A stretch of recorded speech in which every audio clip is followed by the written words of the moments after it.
The edge of despair.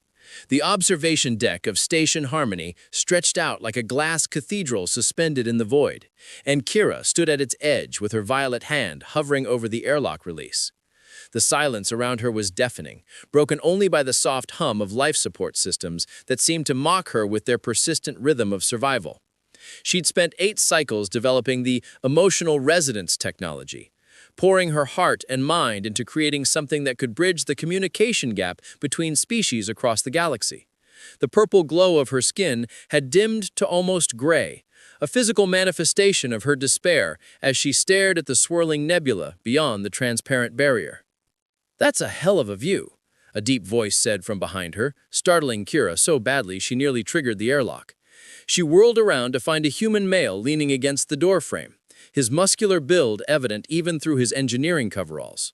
Dark hair fell across his forehead, and warm brown eyes studied her with concern rather than judgment. A tool belt hung low on his hips, and grease stained his hands, suggesting he'd been working on the station's systems. "The deck is closed for maintenance," Kira said, her voice barely above a whisper. "I know," Marcus replied, pushing off the doorframe and walking closer with deliberate slowness. "I'm the one who's supposed to be maintaining it. Funny thing, though, when I got here I found something way more important than fixing conduits." Kira turned back to the window, her reflection ghost-like against the stars. "You should leave.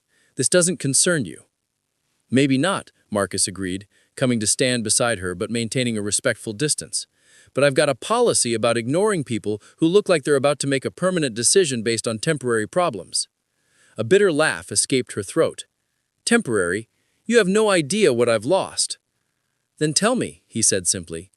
And something in his tone made her look at him again. His expression held no pity, no condescension, just genuine interest and a hint of understanding that suggested he'd known his own darkness. The observation deck's ambient lighting cast shadows across his strong features, and for the first time in days, Kira felt something other than despair. Curiosity. "Why do you care?" she asked, searching his face for deception. Marcus shrugged.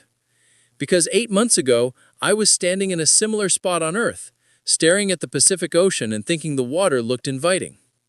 Someone talked me down that night, told me that endings are permanent, but pain is temporary.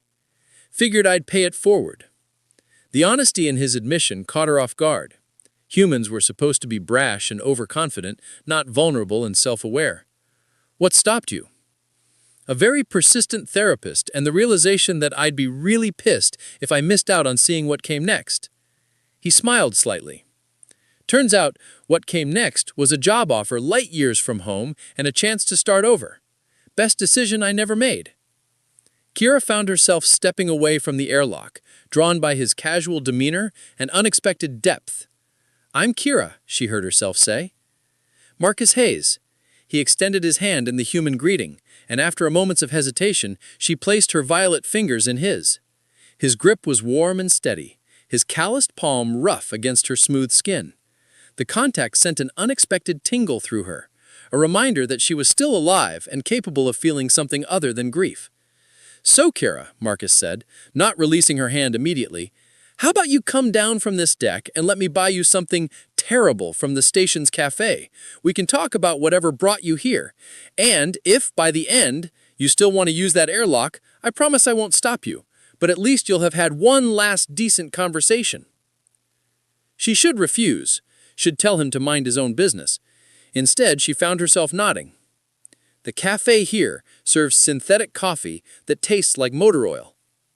"Perfect," Marcus grinned, finally releasing her hand but gesturing toward the exit. "I happen to be an expert on motor oil, being an engineer and all. I can tell you exactly which additives they're using wrong."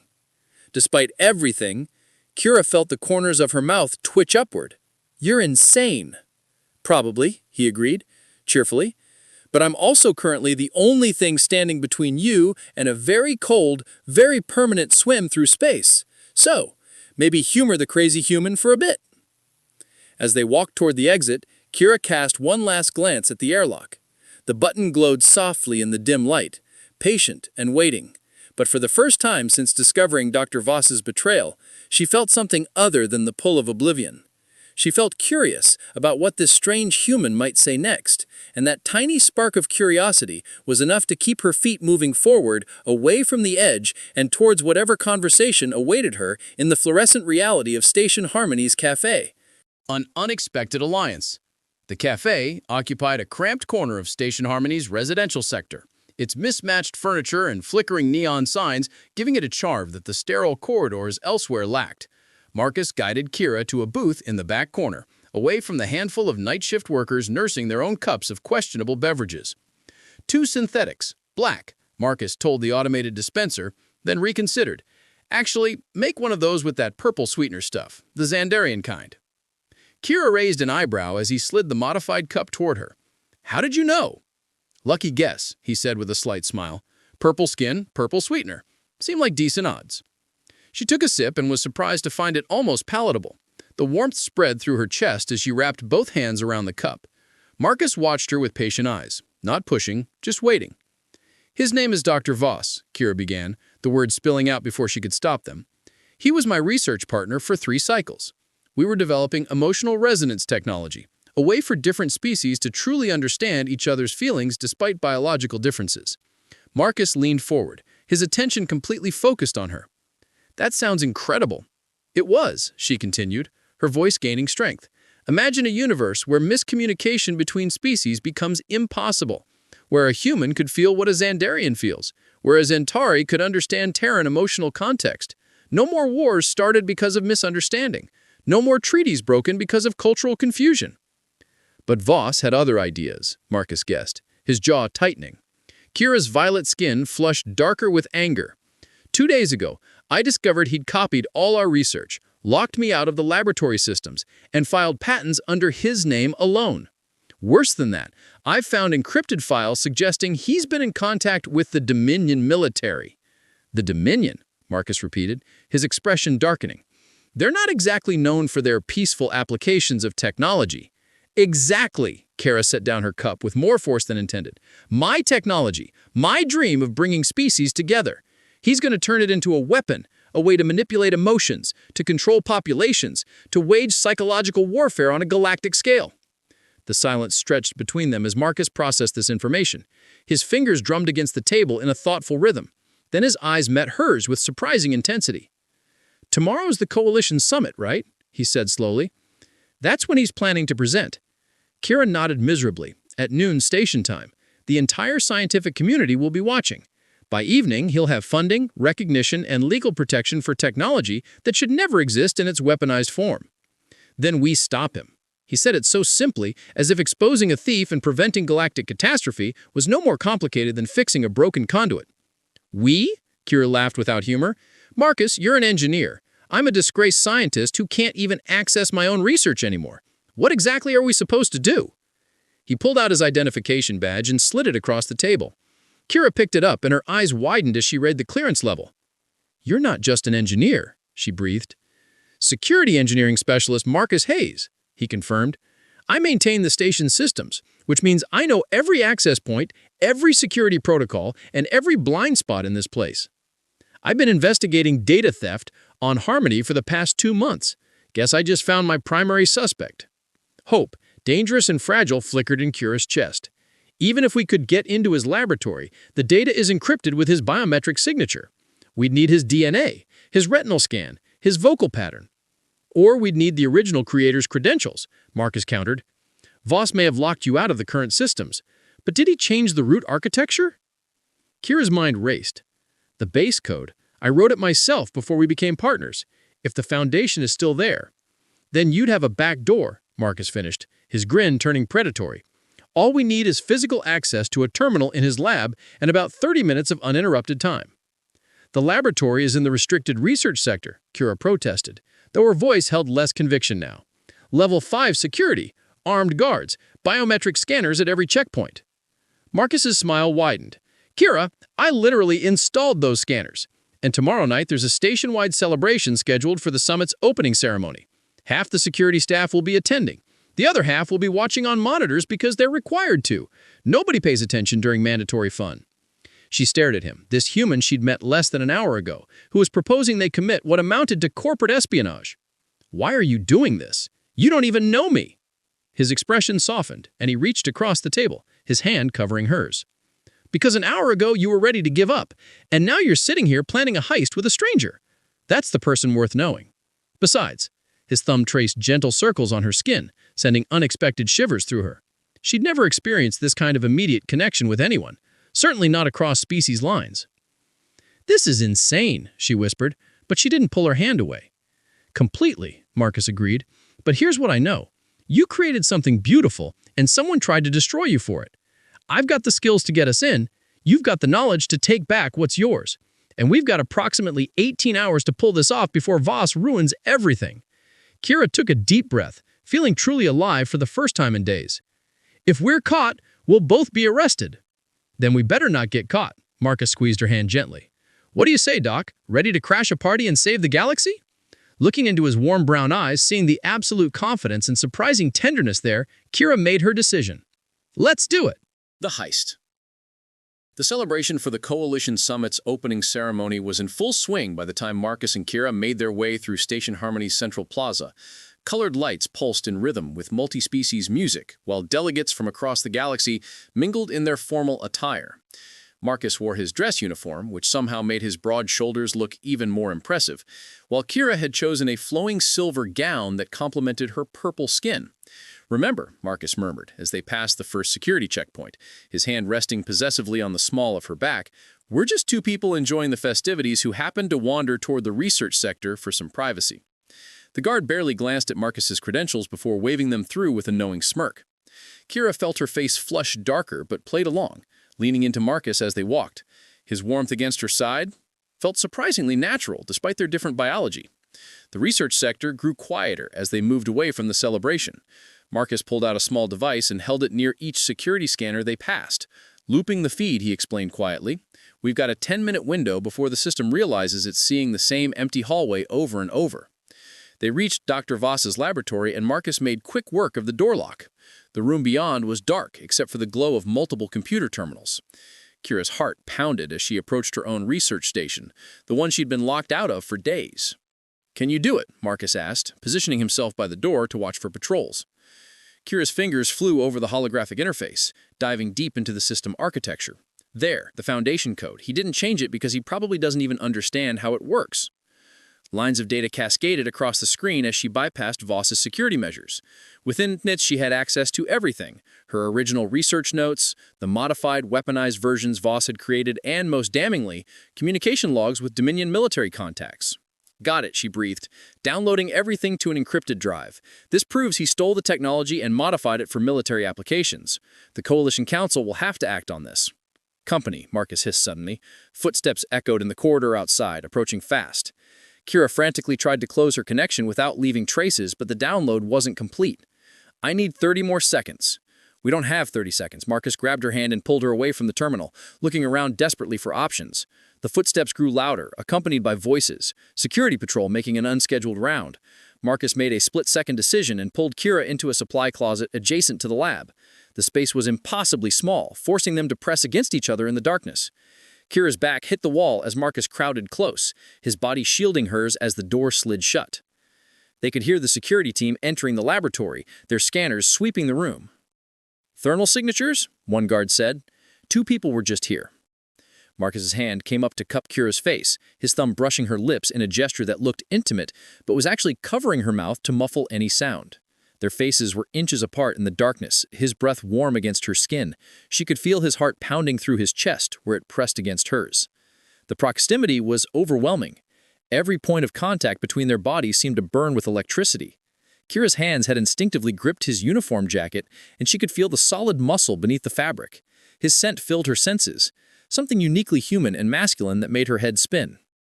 "Check the closets," another guard ordered. Marcus's eyes met hers in the dim light filtering through the door crack. There was an apology there, but also something else, something heated that made her stomach flutter.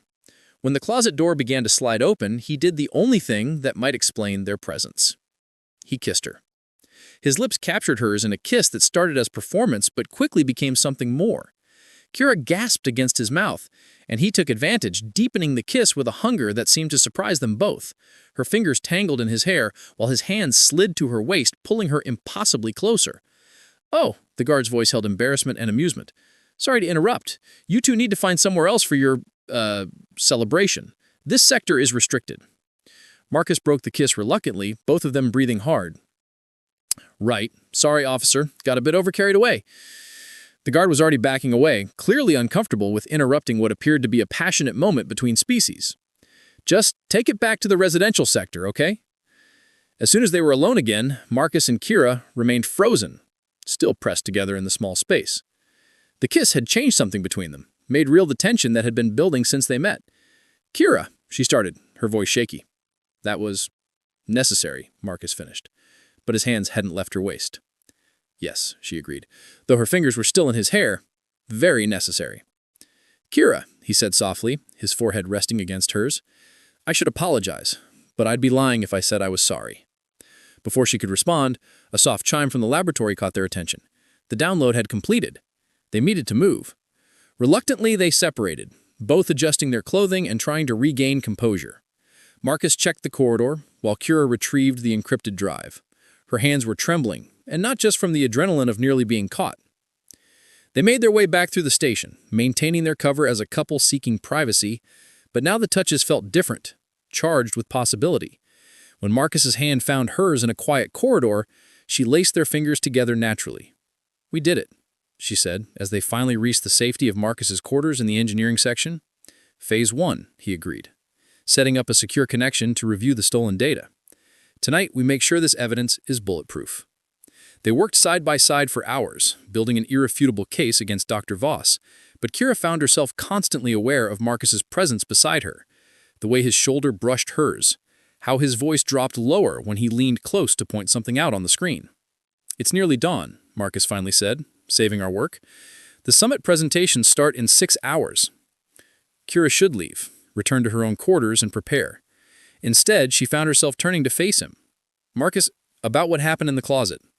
I know it was just for cover, he said quickly, though his eyes told a different story. Was it? She asked, surprising herself with her boldness. His hand came up to cup her cheek, his touch gentle despite his strength. No, he admitted. Not for me. She leaned into his palm, her purple skin seeming to glow in the soft lighting. Not for me either. This time when he kissed her, it was slow and deliberate, no guards to fool, no performance required. Just two people from different worlds discovering they fit together perfectly. The confrontation. The Coalition Summit's grand auditorium was filled to capacity. Delegates from every member species occupy the tiered seating, while holographic displays projected the proceedings across the galaxy. Kira's hands trembled as she and Marcus took their seats in the back row. The encrypted drive felt heavy in her pocket. Dr. Voss stepped onto the central platform, his confident smile beaming at the audience. Esteemed delegates, today I present a breakthrough that will revolutionize interspecies relations, emotional resonance technology. As he began his presentation, displaying her research as his own, Kira felt Marcus's hand find hers. Wait for the right moment, he whispered. Voss demonstrated the technology using volunteer subjects, showing how emotions could be transmitted and received across species barriers. The audience murmured with appreciation, but then he revealed the next phase.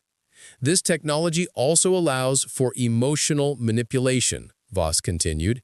Imagine being able to pacify hostile populations or instill courage in troops. The military applications are limitless. The murmurs turned uneasy. Several delegates exchanged concerned glances. Now, Marcus said. Kira stood, her voice projecting clearly through the chamber. That technology was stolen, and you're presenting a weaponized perversion of its original purpose. The room erupted in shocked whispers as all eyes turned to her. Voss's expression darkened. Security, remove this woman. She's a disgraced former colleague making baseless accusations. Baseless? Marcus stood beside Kira, his security credentials displayed on the main screen. I have evidence of data theft, patent fraud, and illegal communications with the Dominion military. The proof flooded the displays. Communication logs, stolen files, everything. The audience watched in stunned silence as Voss's crimes unfolded before them. Delegates began shouting questions, demanding explanations. Voss's composure shattered. "You have no right. That research would have changed nothing in its original form. I made it useful." "You made it dangerous," Kira shot back. "The technology was meant to build understanding, not control." "Guards, arrest them both," Voss shouted desperately.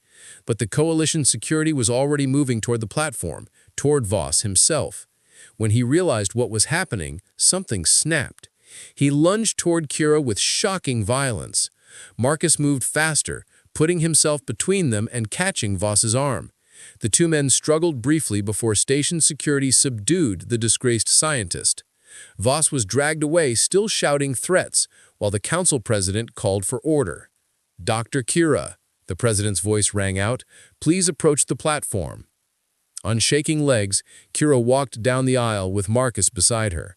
The president's expression was grave, but not unkind. "Can you restore this technology to its original humanitarian purpose?" "Yes," Kira said firmly. "With proper safeguards and oversight, it can be exactly what I intended, a bridge between species." The president nodded. "Then the council awards you full recognition as the technology's creator, along with research funding and facility access. Dr. Voss will face trial for his crimes." The auditorium exploded in applause, but Kira barely heard it. She turned to Marcus and found him grinning at her with obvious pride. New beginnings. 3 weeks later, Kira stood in her new laboratory watching the stars through the viewport while her team worked on the restored emotional resonance project. Everything had changed so quickly. The recognition, the funding, the respect she'd thought lost forever. "Dr. Kira," one of her assistants called, "the calibration is complete whenever you're ready."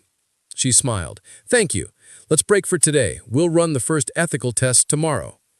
As her team filed out, Marcus appeared in the doorway. He'd traded his engineering uniform for civilian clothes, his demotion from security work deliberate. The council had praised his actions, but recommended he step away from active duty given his personal involvement in the case. "Hey," he said softly, entering the lab. "How's the genius scientist doing?" "Overwhelmed," Kira admitted, moving into his arms naturally. "They want me to speak at universities, to join the council's technology ethics committee. It's all happening so fast."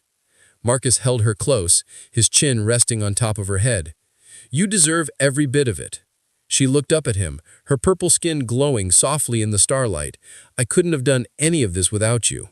You saved my life in more ways than one." "About that," Marcus said, his tone turning serious, "I've been offered a new position, station coordinator for civilian engineering projects." Kira's heart sunk. "That sounds important." "It is," he agreed, "but I turned it down." "What? Why?" His smile was tender as he brushed a strand of hair from her face. "Because you offered me something better. Remember? Chief of Operations for your research team? Would you really give up your career to work with me?" Kira felt tears prick her eyes. "Kira," Marcus cupped her face in both hands. "That night on the observation deck, you weren't the only one standing at an edge. I've been going through the motions for months, no purpose, no passion. Then I met you, and suddenly everything made sense again." She kissed him, then pouring all her gratitude and growing love into the contact. When they finally broke apart, both were breathless. "Besides," Marcus added with a grin, "someone needs to make sure you actually sleep occasionally instead of working 20-hour days." "Is that your official job description?" she teased.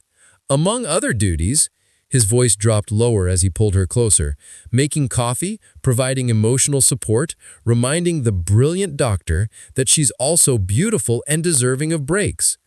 "I think I can approve that position," she laughed. They stood together watching the stars, two beings from different worlds who'd found each other at their lowest points.